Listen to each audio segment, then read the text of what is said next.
नमस्कार, मैं हूं अंकुर और आप देख रहे हैं सत्यहिंदी.com। एक नजर डालते हैं अब तक की सुर्खियों पर। नीरज चोपड़ा को टोक्यो ओलंपिक में जेवलिन थ्रो यानी भाला फेंक में स्वर्ण पदक मिला है। ओलंपिक इतिहास में एथलेटिक्स में ये भारत का पहला सोना है। नीरज ने अपने पहले थ्रो में 87 मीटर दूर भाला फेंका, जो उनका सर्वश्रेष्ठ प्रयास था। इसके बाद दूसरी कोशिश में 87.58 मीटर और तीसरे प्रयास में नीरज ने 76.79 मीटर दूर भाला फेंका और सबको चौंका दिया। चेक गणराज्य के जैकब वैदलेक ने 87.58 की दूरी तक भाला फेंका और वे दूसरे स्थान पर रहे। बता दें, भारत को 13 साल बाद स्वर्ण पदक मिला है। ओलंपिक में नीरज चोपड़ा की सफलता पर उन्हें तमाम राजनेताओं सहित आम लोगों ने बधाई दी है और हरियाणा सहित पूरे देश में जश्न का माहौल है। प्रधानमंत्री नरेंद्र मोदी ने अपने संदेश में लिखा है कि नीरज ने टोक्यो में इतिहास रच दिया है और उनकी इस उपलब्धि को हमेशा याद रखा जाएगा। बता दें, बीजिंग ओलंपिक 2008 में अभिनव बिंद्रा ने शूटिंग में सोना जीता था।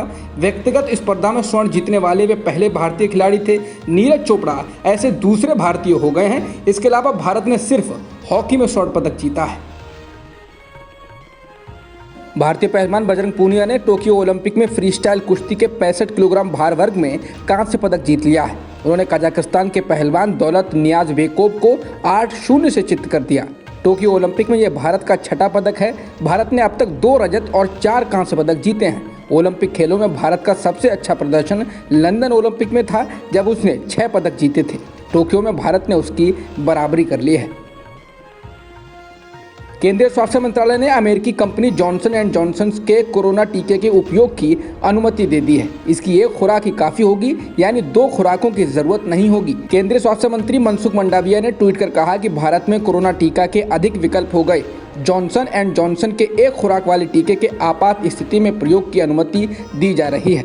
इससे कोरोना के खिलाफ सामूहिक युद्ध में देश को बल मिलेगा।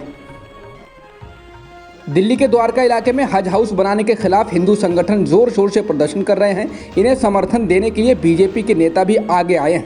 ये हज हाउस द्वारका के सेक्टर 22 में एक खाली जगह पर बनाया जाना है। हज हाउस का विरोध करने वालों में सबसे आगे यहाँ की RWA के लोग हैं।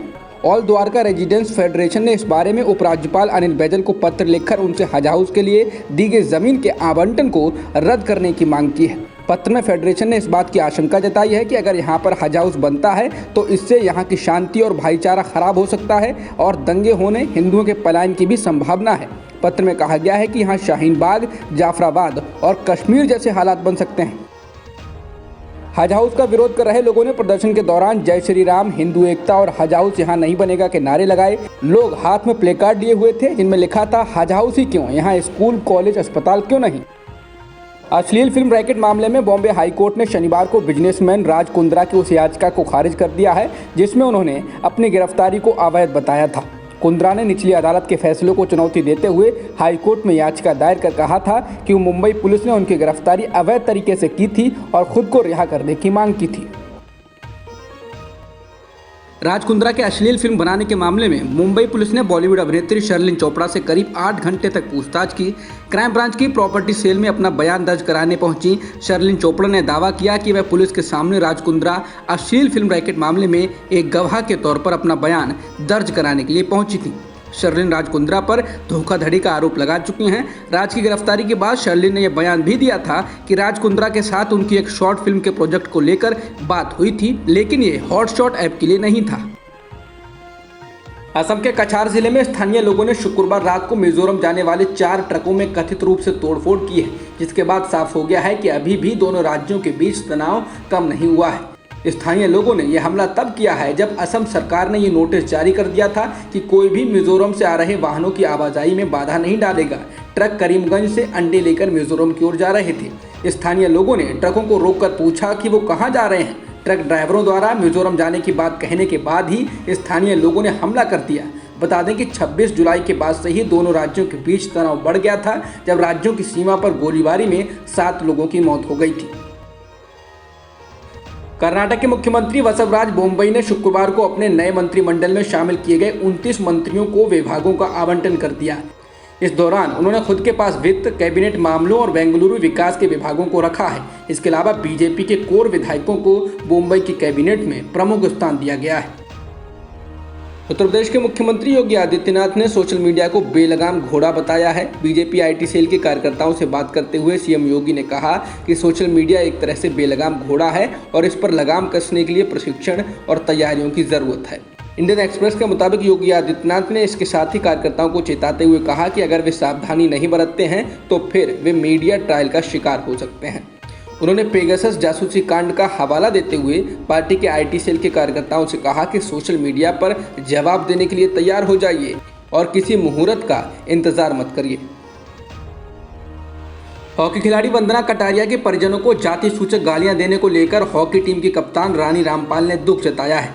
रानी ने कहा है कि मुझे वास्तव में बहुत बुरा लगा जब मैंने सुना कि वंदना के परिवार के साथ ऐसा हुआ है। कप्तान ने कहा कि वंदना कटारिया के पिता की हाल ही में मृत्यु हुई है और लोग खिलाड़ियों की भावनाओं और उनके बलिदान को नहीं समझते हैं। वह अपने पिता के अंतिम संस्कार में नहीं गईं क्योंकि वो ओलंपिक से पहले ट्रेनिंग को नहीं छोड़ना चाहती थी।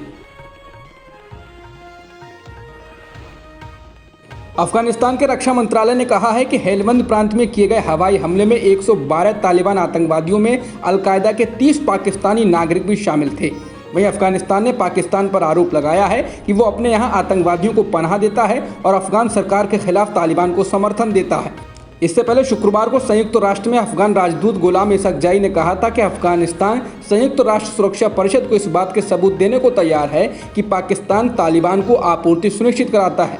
समाचार एजेंसी एनआई के अनुसार अफगान राजदूत ने कहा कि सुरक्षा परिषद के सदस्यों को वह सबूत चाहिए, हम उन्हें उपलब्ध कराने के लिए तैयार हैं।